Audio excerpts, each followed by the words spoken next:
Hey everyone, Anthony Fantano here, internet's busiest music nerd. Hope you're doing well. And it's time for an album revisit. We're approaching 10 years since the release of Tyler, the Creator's Cherry Bomb, which I have long thought is the worst record in his discography. Now, part of the reason I wanted to revisit this record is that I thought the passage of time would maybe allow for more appreciation of its various quirks, we'll call them, mostly because the album did mark a bit of a transition point for Tyler, as immediately after he would go on to drop one of his best records ever, Flower Boy, which was really Tyler's first full bloom of maturity in his writing, in his production. And as bad as I remember some parts of Cherry Bomb being, because truth be told, I've not listened to this record in a long time, I know there are elements of the album that effectively kind of set things up for Flower Boy in a way, in terms of some of the sung passages on the record,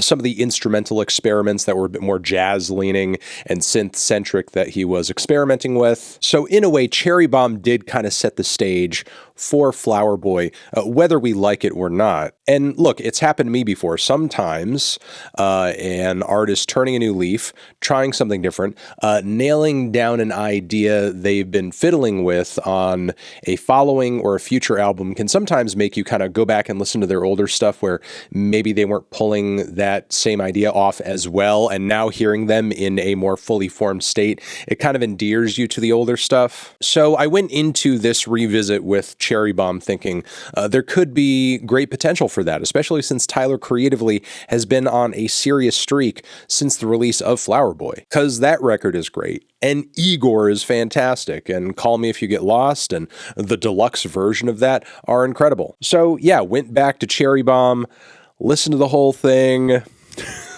and yeah, this record stinks. It still stinks. I can't stand it. I really can't. There are just so few redeeming qualities to this record going back to it.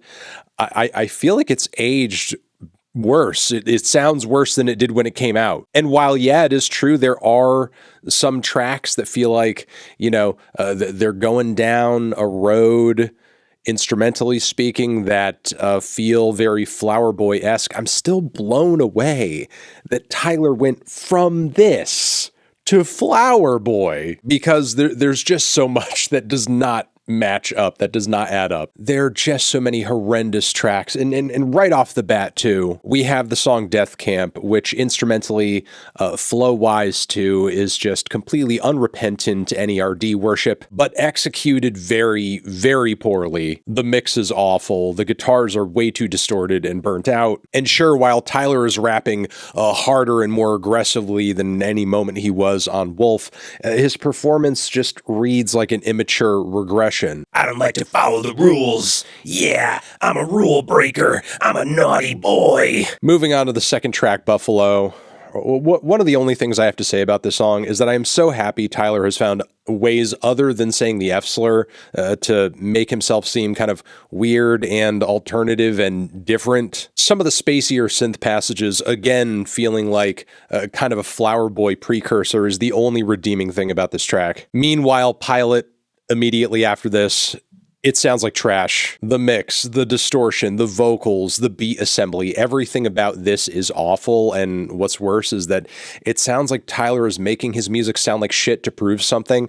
What he's trying to prove, I don't know. Was he tired of people liking his music? I don't know. But he really does sound like he's not in a great place here, because as rough around the edges and as amateurish as Tyler's and Odd Future stuff sounded previously to this, it feels like, again, it sounds 3 to 4 times worse than anything he's ever done so far, and he's just doing it for show. One thing I do take away from this track, though, is that lyrically there are themes of wanting to grow, wanting to change, wanting to escape, fly away. And given just how much of this song sonically feels buried in kind of old Tyler, and he's making it sound as awful as he is.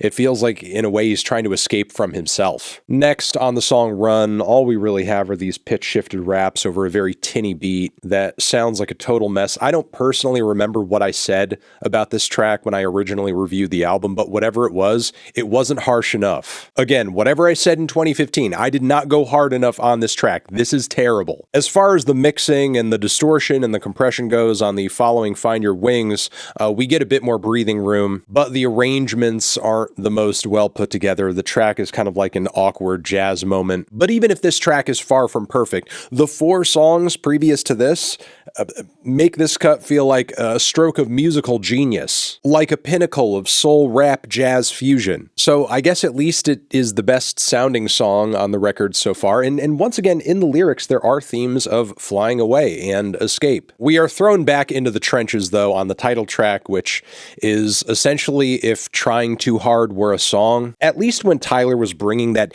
edgy, mischievous scamp energy on projects like Goblin at the time, it felt authentic. Here it just kind of feels like a put-on. The following Blow My Load, though, which is not a title I'm excited to say. Yeah, this track is definitely an improvement on a lot of what the record has offered so far, and with it being almost 10 years since this record came out, I can better see what Tyler was going for here, especially since on subsequent albums, he's pulled off this very same vibe much better. You get these grimy, synthy, horny-brained, soft raps, which, again, is something that I think he pulled off on Call Me If You Get Lost with a lot more finesse. And look, even with it being as rough as it sounds, especially with guys like Dame Funk in the mix, he doesn't sound too bad. The following two-seater is a highlight on the record for a lot of the same reasons, too. But Tyler goes right back into very poor, very subpar Pharrell and Clips worship on the following The Brown Stains of Darkis Latifah featuring Schoolboy Q.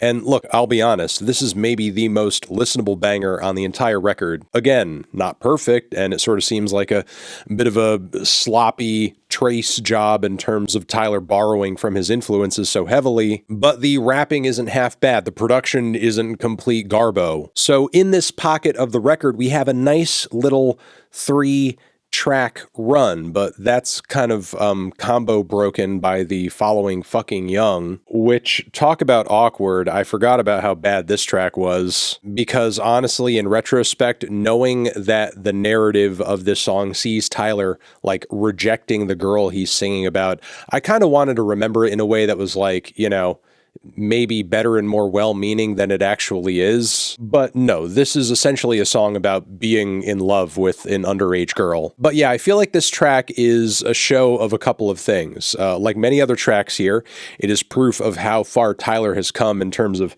just bringing some skilled instrumental finesse to the table, but it's also proof of how much he has matured as a writer over the years too. Because again, even if he is rejecting the advances of this girl and kind of dousing water on the flames of his love, he's still kind of going on about temptation vis-a-vis her on the track, and the whole thing kind of reads like a where there's smoke, there's fire type moment. The following track, Smuckers, considering this one features not only Lil Wayne, but Kanye West too, should not have come out to be such a mess, especially with a lot of the horns on the back end kind of burying a lot of what Tyler and Wayne are saying lyrically. Again, not a well-mixed track, but it's far from the worst sounding cut on the record. Meanwhile, Keep the O's is so horrible and messy and just proof of Tyler's inability to arrange an instrumental at the time.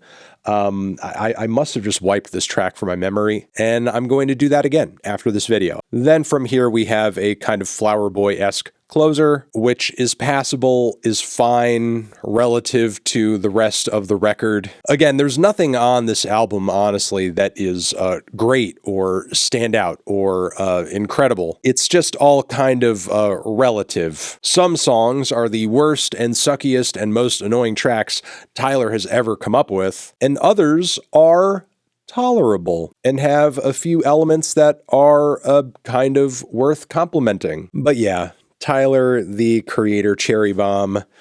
Revisiting this one, it was not pretty. It's not good in Tyler's catalog. It's not good generally. But look, I don't think Tyler, once again, would be where he is today without making this album. So at the very least, we can thank it for that. And I think I'm going to leave it there. Let me know what you think about this record, if you still listen to it, if you have listened to it at any point recently. And over here next to my head is another video that you can check out. Hit that up or the link to subscribe to the channel.